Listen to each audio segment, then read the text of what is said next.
provide even those which have already been here to have some more information about searching. Please do excuse some shortcomings of mine. The first one being that English is not my mother tongue, it's not even my first foreign language, so there may be some small problems that I hope you will be able to follow. I'm quite happy to be here again because, simply put, I do like reversals. I think reversals are very and I think that it is not the case. It's quite easy to understand why reversers can get very nice jobs and a lot of money. Because they're clever, and because they're able to reverse, which is the whole point of the thing. And able to reverse, in my opinion, means not only being able to reverse code, but also to be able to reverse all kinds of codes which are around us, and not only in software. Since reversers need some sound assembly knowledge, because as you all know, assembly is the secret weapon of reversal, these talk will concentrate on filming assembly books without using Google, using Google and without using Google.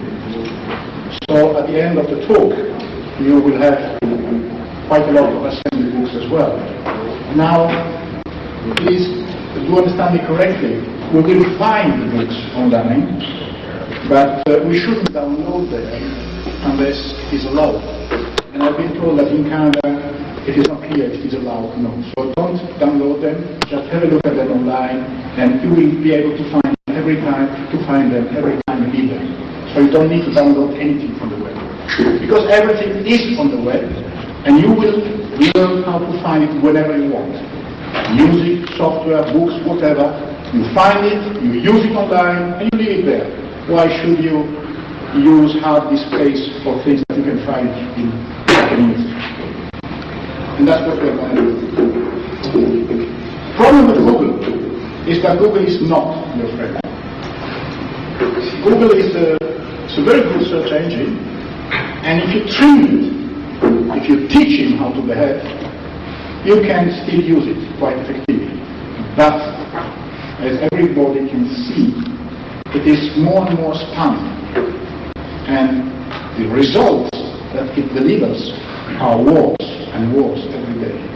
Especially in the last months, Google has been so heavily spammed, especially in some subjects, but in general, that you would be well advised nowadays to sprint directly to page 4 or 5 of the results in order to sprint all the spam.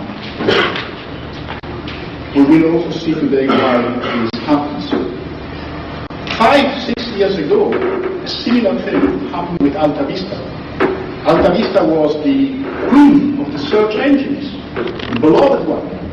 And then it fell from the heaven back down because it was heavily spammed.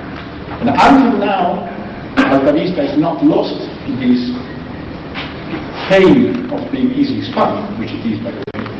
But Alta Vista is an interesting search engine. It's one of the very few main search engines that allow you to use the near Boolean operator, which means you can put something near something else and find it. You won't be able to do that in Google.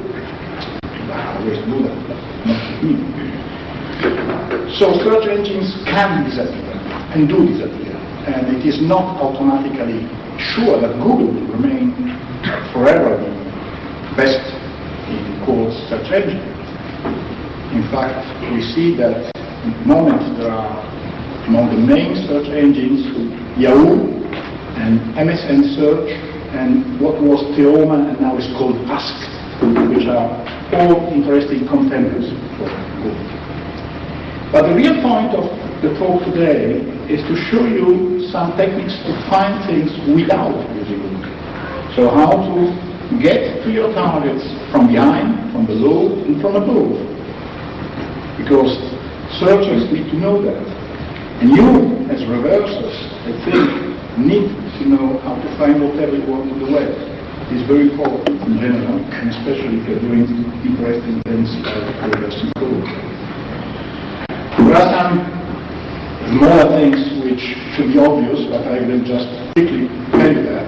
The first one is the browser you should use. The browser is very important for a search. And the browser we use usually is Opera. You are allowed to use Firefox, and that's it.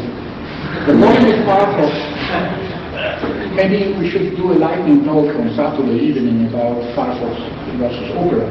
The problem with Firefox is that it takes a long time to trim it to have the same good things that Opera has. So there is no point in doing that. You just use Opera, out of the box it works. And it's free. One of the main advantages of Opera, as everybody knows, is the following. Tick, and you don't have images anymore. Tick again, and you don't have these backgrounds and all that kind of crap. So this speeds your search up, especially when you land on places where there are a lot of stupid images and a lot of stupid backgrounds. That's just an example. Of course, you can do the same with Firefox, but then you have to download plugins and everything, and then you don't have any currents anymore. When you're in the browser, in a web cafe, and you use another copy of Firefox, you don't have your thing, so that's not good. Opera is better. So let's begin. For today, I did prepare a query, so a target, something that we will find together. I've chosen 5 assembly books. 2 of them are pretty old and pretty easy to find. Assembly language step-by-step programming with DOS and Linux, John Wiley, 2000, and Linux assembly language programming by Mary, 2000 as well. Then I have a book from Nostalgia Press that I've been told is one of the sponsors of this conference. That is probably interesting for them as well to see how easy it is to find their books on the web. And it is The Art of Assembly Language by Rather High. This is a book that you can find for free on the web, but there is also a printed edition. I will go for that. And then 2 more recent books, Professional Assembly Language by Bloom, and Disassembly Code, Either Pro and Soft Eyes by Bloom. Now, we are going to find all 5 of them pretty quickly. And unfortunately, because I would have loved, if it would have been difficult to find them, to show you. So we will first find them quickly, and then find them again in another way. Okay? So that's what we're going to do. You must understand that assembly knowledge is not in books. I mean, that is just an exercise for today. If you want to learn assembly, you have to do it yourself, disassemble yourself, or you have to be places, like my friend Goodman message boards, or Xradium's The gray area of the web are most of the time more important than the quote academic areas. That is something you probably already know. And another thing, we are seeking 5 assembly books, but of course you can use the same tricks and change assembly with Python or whatever, and you will find all the books you want. Once again, you find the books, you read them online, you don't need to download them, you will find them everywhere as you will see. So, there is another advantage on the web when you search books in this way. It is that when you find them, sometimes you find huge repositories of books, which means that you don't only have the book you were looking for, but many other books which are slightly related and which can be interesting. Imagine you are physically going inside a library and looking at the books on the shelf. Well, the books which are not far from it will be related and maybe interesting, which is another advantage of internet search. So, let's begin with the simplest thing that we have, the simplest trick of the trade, which is the tail cap. Now, if I input here a book which is not one of our titles, which is Reversing Secrets of Reverse Engineering by a guy called Alan, which is a book that we cannot use, but so as you can see, we are using Google here, yeah? Just inputting this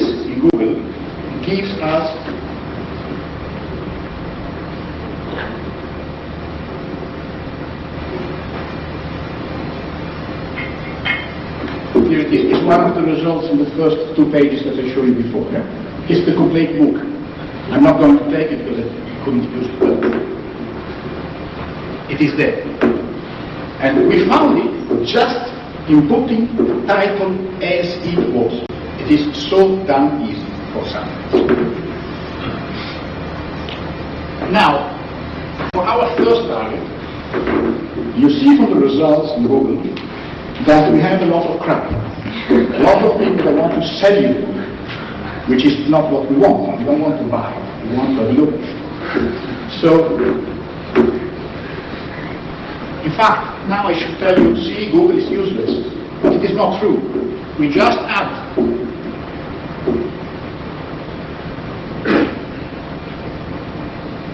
file type PDF to the previous string, and we add it up to us. So just simply specifying the target format and adding the string 10K, that's book number 1. Now the point is, let me go back to it because I have,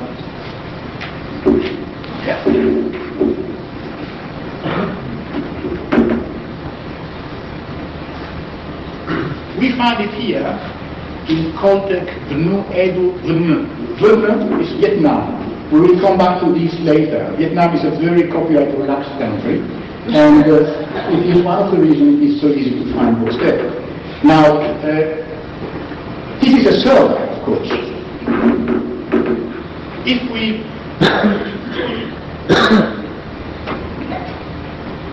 just take the last part of the, you see, these are all books, huh? Some of them useless. So what happens is that if once you find a place, you find a lot of things. Now, the important things here are the names.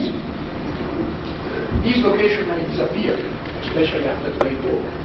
But the names will remain valid. They will just move this thing somewhere else. So the names are important. Here. High performance Linux clusters, they look like that. With Oscar, Rox, whatever, Papa, a book, VDU, which is name of group, G8M. These names will exist forever, even if the Vietnam University will be destroyed or disappear. Who cares? So, the golden thing are the names. And once you know the name, like in the ancient mythology, you have power. And for searching, it is cosmic power. Because on the web, everything is just names, letters. So let's go. Here, back to this, if I search for assembly, step-by-step programming, and here is book number 2 of our small list. So with one stone, how do you say it in English, I got 2 birds over there.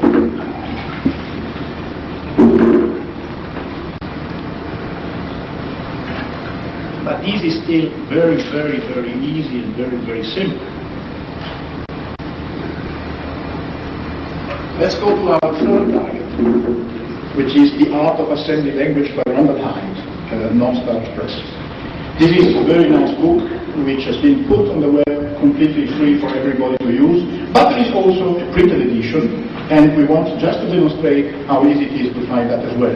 So this should be more difficult, because given that the book is free for everybody, why should somebody put this book complete edition on the web? I don't know, but of course they did, and it is there. Fravia, could you put your site on the font a little bigger? Because it's impossible to read anything in the back. The problem is that if I do it, let's see. Is it better? Oh yeah.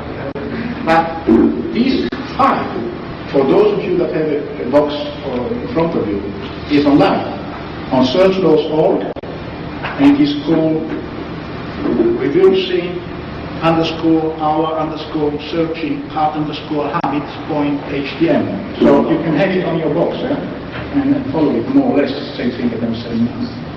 So I was to my third target, and for this one we will now not use Google anymore, because Google doesn't give good results for this. It gives all the free places, but we want the book.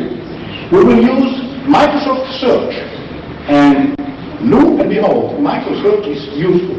Strange, because it's made by Microsoft. So,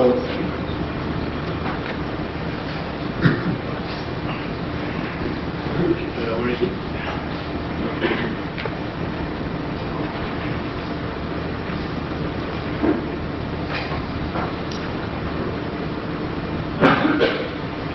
Now, the interesting thing here is the search thing. I will go and look at that with you together.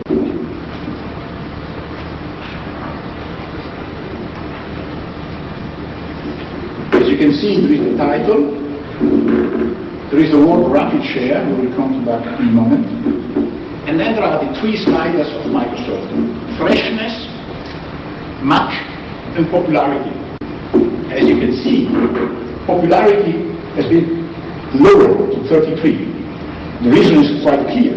The more popular a site is, the more useless it is. You couldn't care less about what people in iDial are looking for on the web. That's exactly what you don't need. So, if you can lower popularity in an algorithm, you get better results.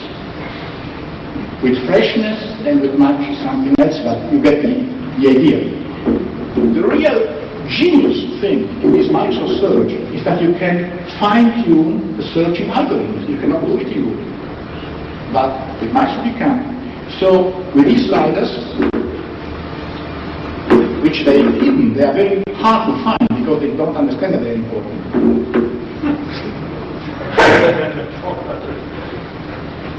Yes. These are the three sliders. You should, by all means, try this kind of search and fine-tune with these sliders your search. You will be surprised. Now, Microsoft database is not very good. The biggest database is Yahoo, but it is also very full of commercial crap. The most quality database is still Google, which is but it's very, very heavily spammed. Microsoft database is more. If they will increase it, and if they will keep this slider thing, that's a search engine that can go very, very far away. Because it gives you the power to decide the algorithm.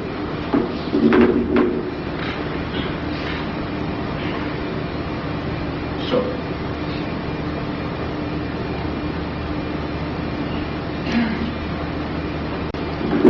there is another way to find these kind of books.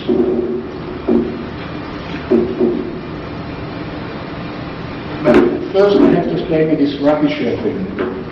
Rapid share is one of the many repositories of files on the web, where people put software, music, books, whatever, so that other people can download it. There are many, many repositories. Rapid share is one of the biggest, but it's just one of them. Mega Upload is another one. There are, remember?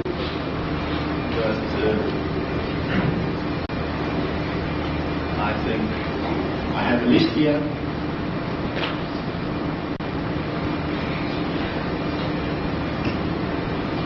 Yeah. You see Rapid Share, Mega Upload, Reddit, Full Upload, For Share, You Send It, My Temp Deal, Send Me File, Ultra Share, Best Upload, and whatever. There are hundreds of them. And on each of them there are thousands of books, software, music, whatever. So whatever you want, this is another way. It's a little lame because it's not very nice, but it is another possibility to find this, which is which goes.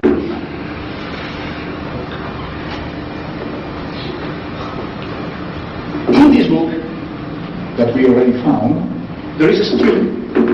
Hello, world of assembly language. This is a very characteristic, specific string for this book. So now we will search using this string. And if you do search using this string instead of the title of the book, you will find it. For instance, in Yahoo. You see, you already have it. Now it's a little slower than I like. The string method is used for everything, not only for assembly books. For instance, if you want Harry Potter, which I don't think you want, but maybe your kids, this is the way to go. Now, it doesn't work anymore, but this one should work. Yeah. You see, the problem, if the string is too short, you have a lot of spammers, because they use the whole book of Harry Potter for their sites. So they put strings inside the site, so that you land there, even if you're not searching for them. So with short strings, you get a lot of spam, but also some results. With long strings, you get clean results. And anyway, here you have chapter 11, so this should be.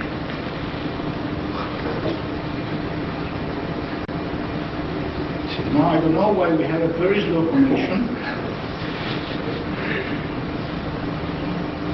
Yeah. But just to show you that it doesn't need to be assembly book. Now we have the fourth example and another small simple method, which is to use a geographical location. We are searching for this book in Russia. Russians also have a quite relaxed attitude. These kind of things. And it is easier to find this book there. In fact, the funny thing is that you can find books, English books, in Japan, because the Japanese, most of them don't read English, so they don't even know what's there. So you have probably the same can happen here. If I publish a book in Japanese here, nobody would know what it is. So there is this kind of geographical interesting things that you can use to your advantage when you search. A thing that I didn't do, that I should have done, is to open always the cached version of search engine. In this case Google, but many search engines have a complete cache of the size it is. If you open the cache version instead of the original one, which you can always open afterwards if you need, you avoid a lot of crap. It is quicker and it is better, most of the time. So a good reflex is to always open the cache version first, and then eventually, if necessary, we'll fit. And now I'm always finished with this example, because we are to our last one, and for the last one we'll do a Chinese search. It is more or less what we want to show. The Chinese search is identified by this small snippet, LR lang fetch CM. And if you do that,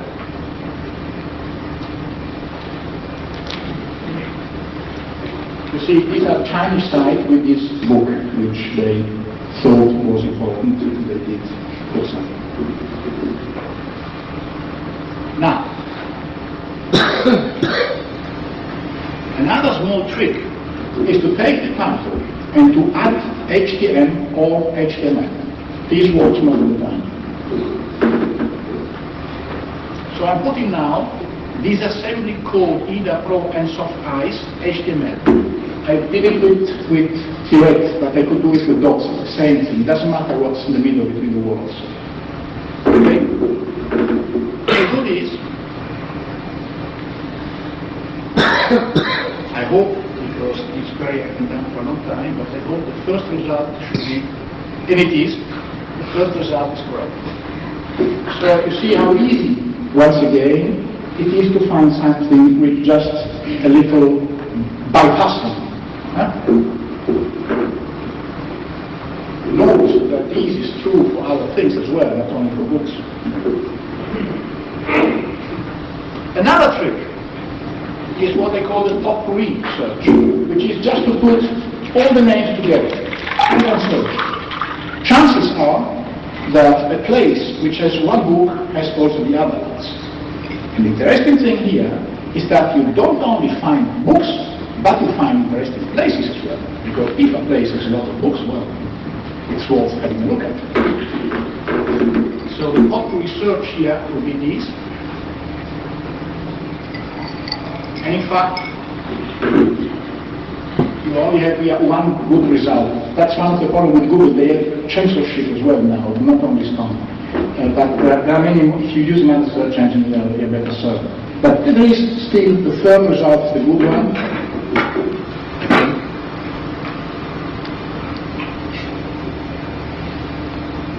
Yes.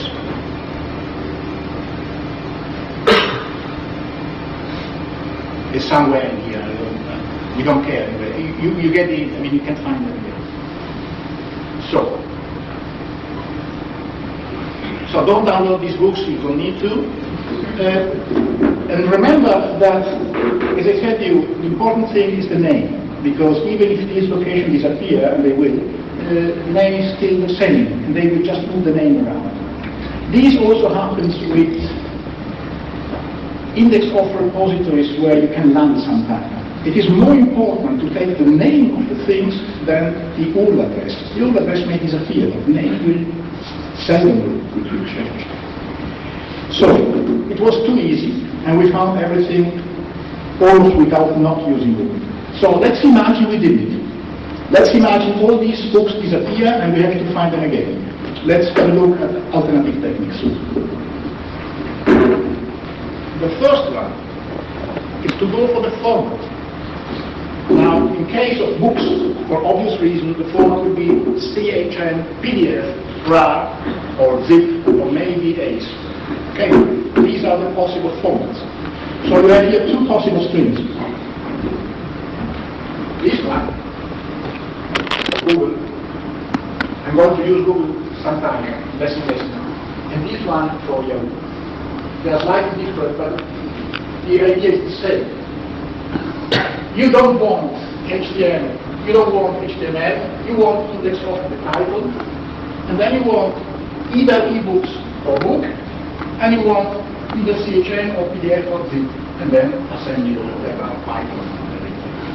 More or less the same thing, slightly different with Yahoo, where you have to have these to have the PDF file. Now, understand me correctly, PDF files are complete crap, but sometimes people do believe that if they put a PDF file instead of an HTML file, it makes more academic. So that's the reason you always use, sometimes you have to use this PDF limitation, which is absurd, but that's how the world is. The world is. So we could go for the format, and we could go for the name. What I told you before. If we make the first search, you can see there, professional assembly language, rapid share, we get 4 rapid share locations. The first one is rocks.professional.assembly language. The second one is Gopal J, the third one is Gopal, and the other one is Gopal. All these 4 names will remain forever, even not on rapid share. And now, you can guess the name. The author of this book is Richard Bloom. So you can use the following search string.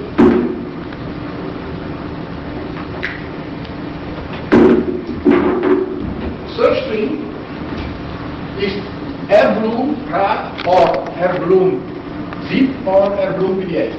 And TAC, only 4 because it's Google. Again, I shouldn't have used it, but it's quicker.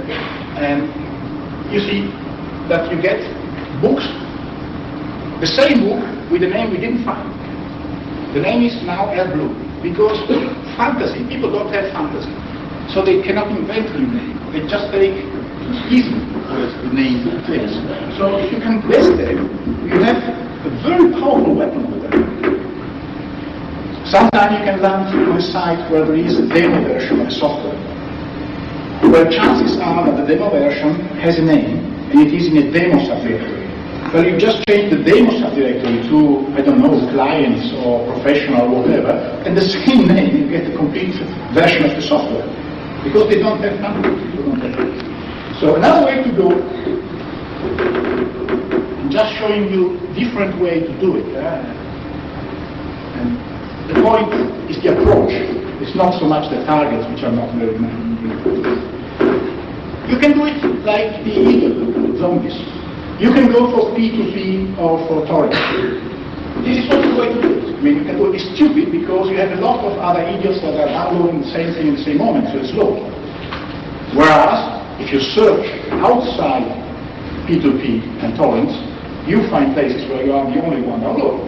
That's the difference, especially for big things. But it works. Seekers, searchers deprecate using P2P, but you can resort to it if you are in trouble. Then you can search elsewhere. We have searched with main search engines, but the main search engines cover just 1/3 of the web. There are 2/3 which are not covered by the main search engines, not by Google, not by Yahoo, not by nobody. So you have to go elsewhere to find things. One possibility is FTP. There are FTP-specific search engines.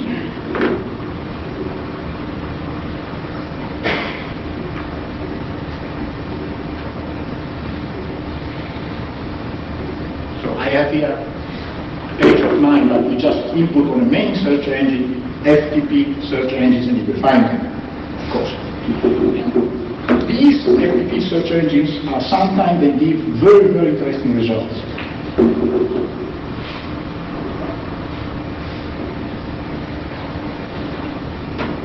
For instance, here in Lithuania, nice country, good here.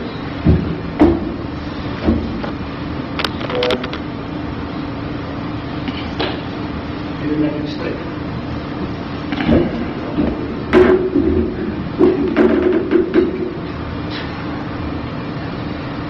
That must be.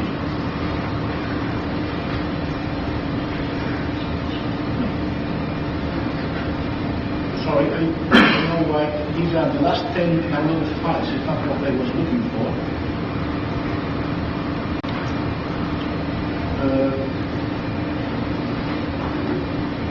I have to input this. Sorry.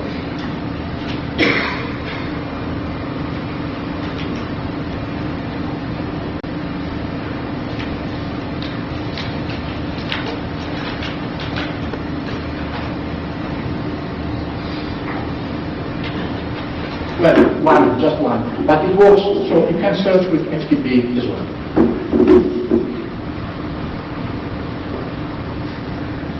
You can go local, what we call going local, which is using homepage, web links, sometimes interesting, and Usenet. I don't know how many of you do use Usenet, but I would advise you to do that when you're searching for some targets, because there is a wealth of information. It is a part of combing, which is not searching yourself for something, but searching for people that have already searched that kind of target, which is more quick than searching yourself. You can go to private homepage. I don't want to go into that, but GeoCities, that kind of things, they have a lot. And they are not indexed by Google because the robot texting close the main search engines out. So private homepages like Fortune City or GeoCities sometimes have a lot of stuff. And then, the real point is that you should have to know where you have to look. And as I told at the beginning, for assembly, the most important things are some message boards on the web. And for instance, the Woodmans or community reverse engineering, that kind of things. In these message boards, there is also a lot of information, and sometimes also a lot of information about targets you might have. Books may be very obsolete and very irrelevant. The moment they are published, they are already obsolete most of the time. People publishing books, they have nothing else to do. So you should always a little mistrust it. So that's it. You can go regional, and that's an interesting thing. You see, The Economist published a week ago this very interesting statistic about software piracy. They tell us which are the countries with most software piracy and which are the ones with less software piracy. So you shouldn't look in New Zealand. That's the kind of message I'm trying to understand. So I mean, some of them are completely irrelevant. How long there is nothing there. But some of them are important. And important places to find things are places where there is a more copyright-relaxed attitude, as I told you. And I would say Vietnam, Indonesia, China, Pakistan, Ukraine, and Russia. And I would add Korea, Bulgaria, and India. And these are very, very interesting places because people have more open source article. This is just academically speaking. Again, you shouldn't download things from the web. You can always find them. It's not something good. Another way to search is to use ERC channels and blogs. Now, it's a waste of time most of the time. Be warned about that. But there are specific search engines for ERC channels and specific search engines for blogs. If you want to have a look,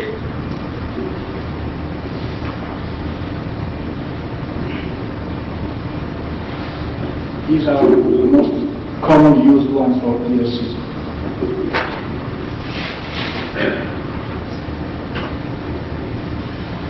And then, there is another possibility which is also interesting. It is to use uncommon search engine. One of these is Cartoon.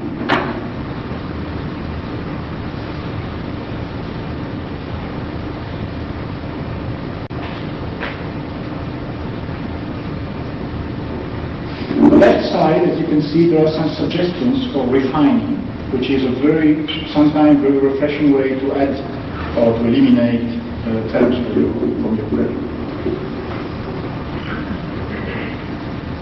Okay, that's, I don't have much time, so I have to cut it short.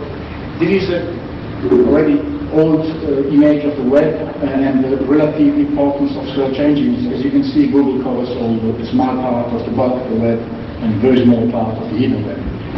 But all of this you can later read if you're interested. It's not important for today. Where I want you to show just some alternative techniques to search which are useful. Also, one of the big problems with search engines is that they use links to establish if something is important or not. But links are meaningless. They don't mean nothing. So what they do, they count the number of links, and then they use a bunch of more or less good algorithms to understand if the words around those links are relevant or not. This is a godsend for spammers, and it's not very useful for searchers, unfortunately. What would be useful for searchers would be if search engines would be fine-tuned for the search in different parameters. One method that you can use is the so-called yo-yo method. Instead of beginning from the beginning, when you search something, you jump at page 7, you jump at page 8. Most of the time, in so doing, you eliminate a lot of crap. Of course, a good idea is just to put minus quote.com unquote. You eliminate all the com sites, good riddance. You couldn't use them anyway.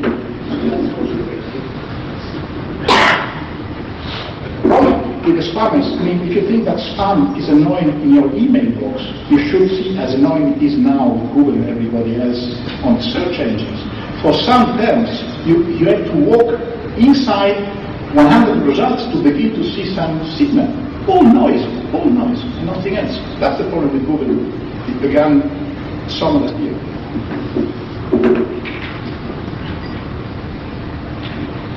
I want to go now into the strength and weakness of Google. They are pretty obvious, by the way. The strength of Google is that it still has a very good quality database. That's what still makes some people use Google a lot, it makes sense. But in fact, you should already now begin to use 2 or 3 search engines, and you will be amazed by different results because they don't overlap very much. Search engines overlap maybe 1/5. So when you pick the first page will be the same more or less, but beginning from the page 3, 4, 5, the results will be quite different.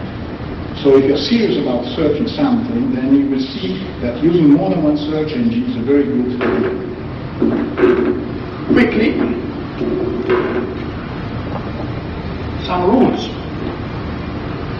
And I think, let's see if I can proceed. I think that these rules are quite important. The first one is to think about your query. It is not like this game that kids make, radio or not common.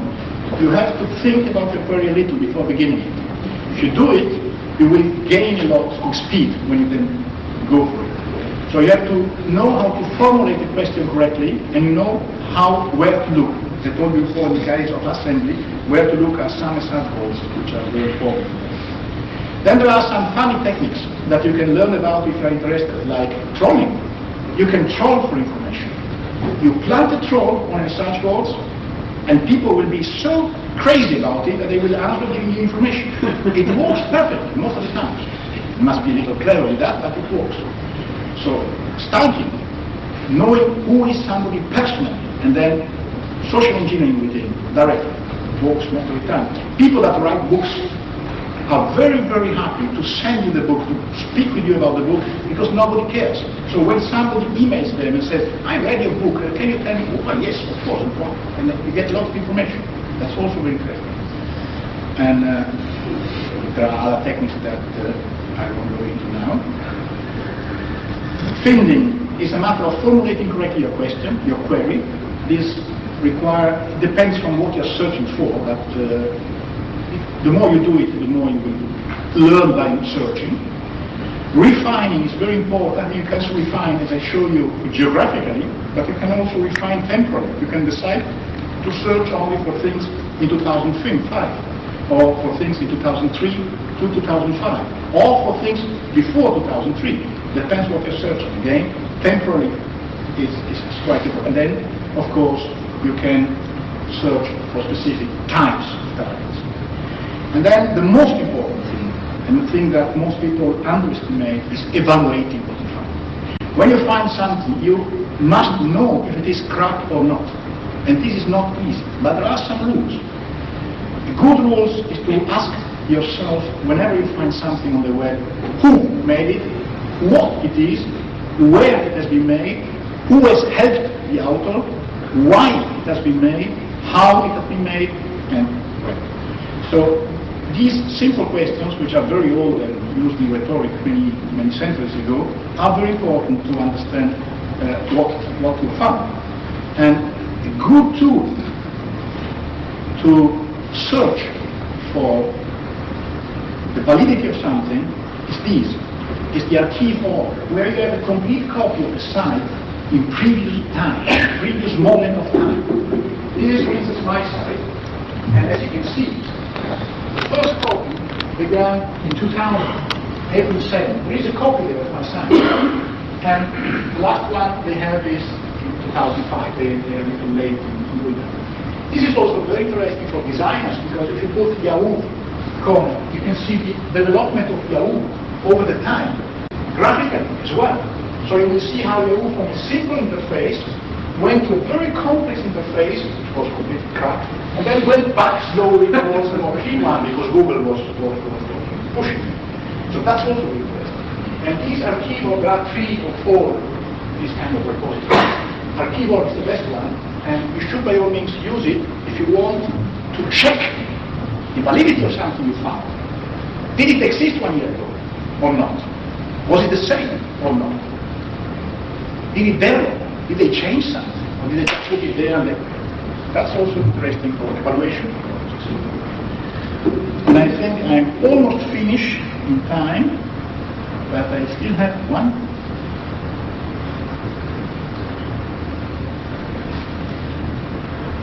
Yeah. At the end of your search, you have to collate, to synthesize your results. This is very important. The best way to do it, in my opinion, is to have a part of crumbs of what you were searching. And in Opera, this is very simple, because you do something like this. Then you do Ctrl-Shift-C. Now, I have a note with this side, the time I was looking at it, and the words I did underline. So this is, this is a very good way to make a path of what you were searching for with all the places. And then you can throw it away if it's not necessary. But sometimes it is necessary to know what you were doing. And that's very, very important. Well, that's not very important. Yeah. As conclusion, since I only have 5 minutes, just to see again with you quickly the various tricks we have seen and which are very important. The first one is to use a lot of search engines. You see, here we have some of them which we think are important, and each one of them has a slightly different cover. For instance, A9, which is the Amazon one, which is very interesting.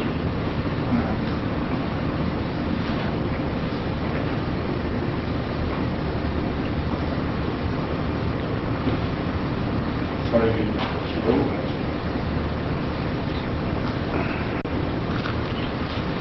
REcon, yeah. Now that was not good, I should have put assembly. But here you see already you have some books which are on sale, of course, but again you have names, you have authors, so you have elements that you can use for refining your search, and so on and so on. That's regional searching, so searching in local search engines. Use Korean search engines if you're looking something related with Korea, of course, but even not related with Korea. Korean search engines are very good. There are some tools to use Korean even if you don't know the language. Some automatical translation tools that I won't go into it now, but there are some very good ones for Japanese. We are just hovering on a word in Japanese, you can see the English meaning of it, which is very useful sometimes for quickly understanding what the hell I'm doing. And then combing again, so the Usenet, message box, blogs, here what we are seeing, and the plethora of unorthodox searching techniques like guessing, stalking, social engineering, luring, trolling, claiming, and more. That if you're interested now, you can easily find on the web and learn. Because now it's up to you. You have some paths for searching, and if you want to learn more, you go inside there. It will take you a long time to learn how to search effectively. Don't believe that putting one word in Google is searching. It's not searching. But if you learn how to search, you will have a cosmic power. A cosmic power because you will be able to find everything that has been digitized. Everything. It is, of course, easier to find very, very popular things. If you want, I don't know, the Lord of the Ring, you find it in half a second. If you want a black and white film made in Korea in the 60s, that's more difficult. But it is there as well, somewhere. The point is where and how to find it. And I'm finished.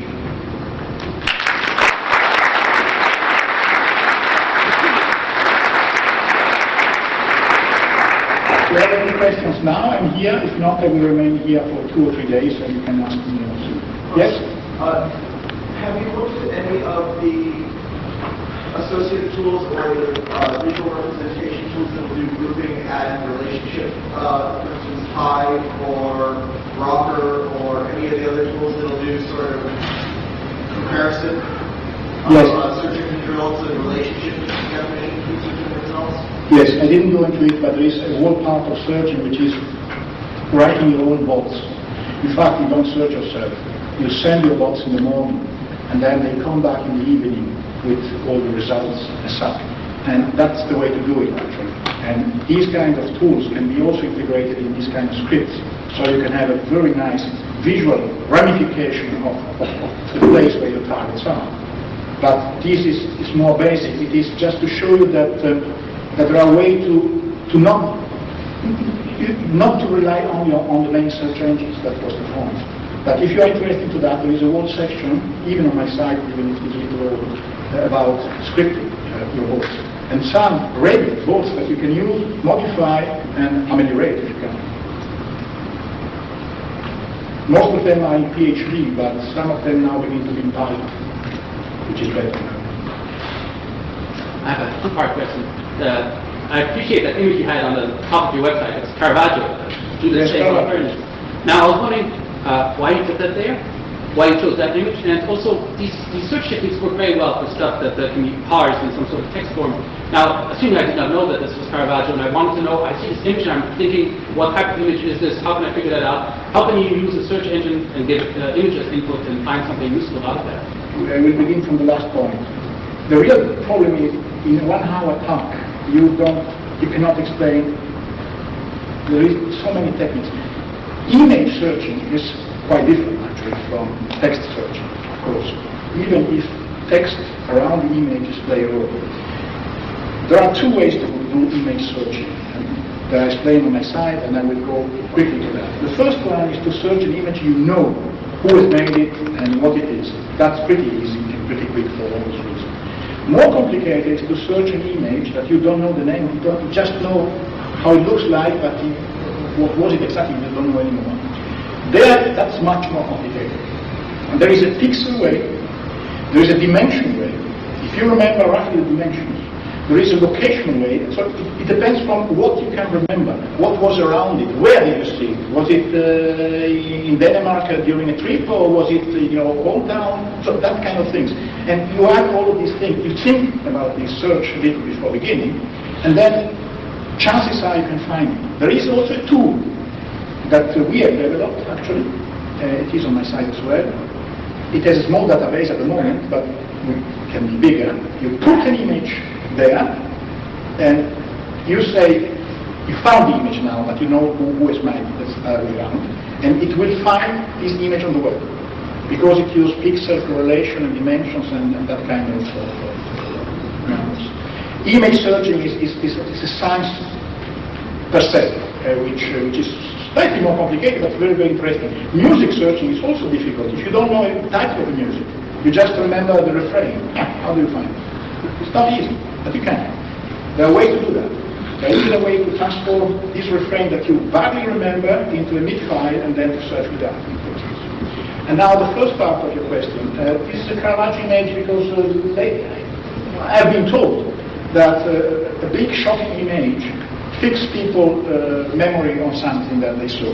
The idea there was that Google has been killed and it was time to do it. But I am not very happy with that image either. Just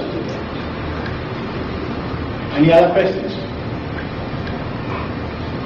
You're happy with your small searching presentation, yeah?